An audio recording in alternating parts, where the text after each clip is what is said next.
سوال پوچھتے ہیں کہ موجودہ دور میں 5 نمازیں پڑھنا مشکل ہوتی ہیں۔ میں نے نماز کا طریقہ سمجھنے کے لیے کسی سے پوچھا تو اس نے بتایا عشاء کی 17 رکعتیں ہوتی ہیں۔ آپ نے سوال اس لیے کیا کہ میں 2-4 کا اضافہ کر دوں؟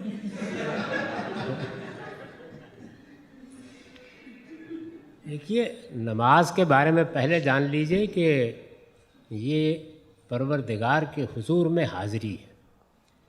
دنیا میں جو کچھ بھی اخلاقی چیزیں وجود میں آتی ہیں وہ تعلقات سے وجود میں آتی ہیں۔ میری ماں ہے، میرا باپ ہے، میرا وطن ہے، میرے اعزاء ہیں، میرے اقربا ہیں، میرا خاندان ہے، یہ سارے رشتے ہیں جن کا ہم حق ادا کرتے ہیں تو اعلیٰ اخلاقی اقدار کے حامل سمجھے جاتے ہیں۔ تو ہمارا سب سے بڑا رشتہ ہمارے پروردگار کے ساتھ ہے۔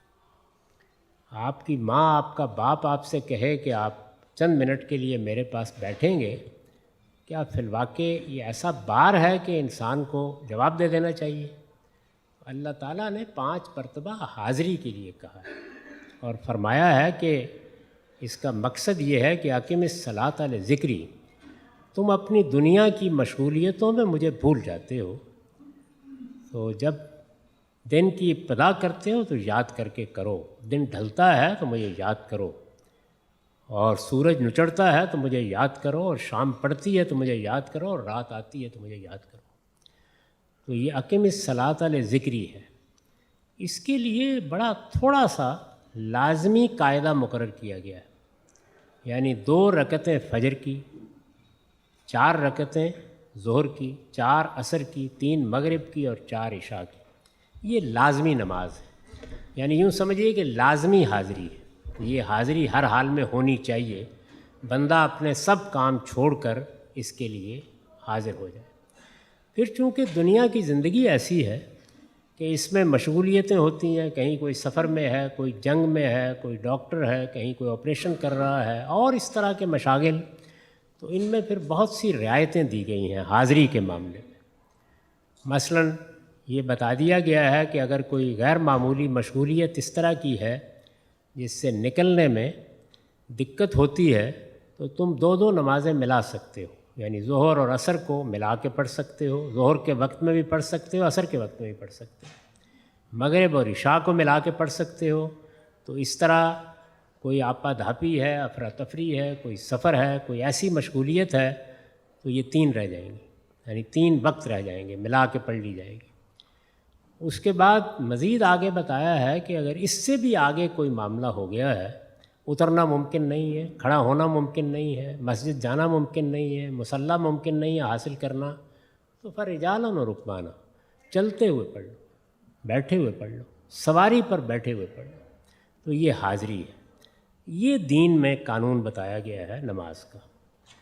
تو یہ آپ کے لیے اگر مشکل ہو رہی ہے تو اس میں کوئی آسانی پیدا کرنے کی میرے اندر طاقت نہیں ہے۔ باقی رہ گئی یہ بات کہ آپ اپنی طرف سے، یعنی یہ تو لازمی حاضری ہے، اپنی طرف سے اپنے پروردگار کے سامنے سجدہ ریز ہوتے ہیں، اس کو ہمارے ہاں نفل کہا جاتا ہے۔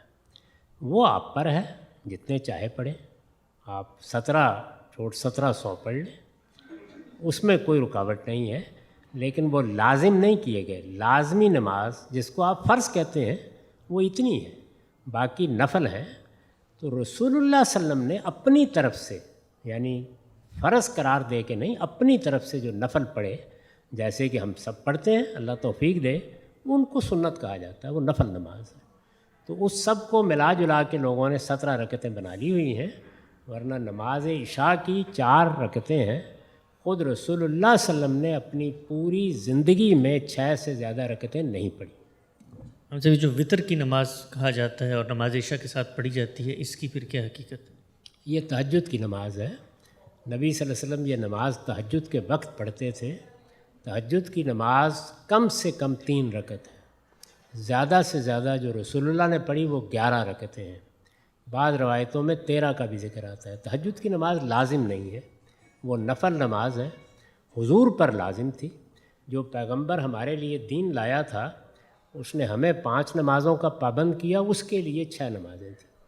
تو یہ رسول اللہ کی نماز ہے، لوگ اپنے شوق سے پڑھنے لگ گئے تو انہوں نے حضور سے کہا کہ ہم میں سے بعض لوگوں کے لیے صبح اٹھنا بہت مشکل ہوتا ہے، تو کیا ہم عشاء کے بعد پڑھ سکتے ہیں تہجد کی نماز؟ تو آپ نے اس کی اجازت دے دی۔ اس کے بعد سے مسلمان یہ 3 رکعتیں تہجد کی رکعتیں عشاء کے بعد پڑھتے ہیں، ان کو وتر کہا جاتا ہے۔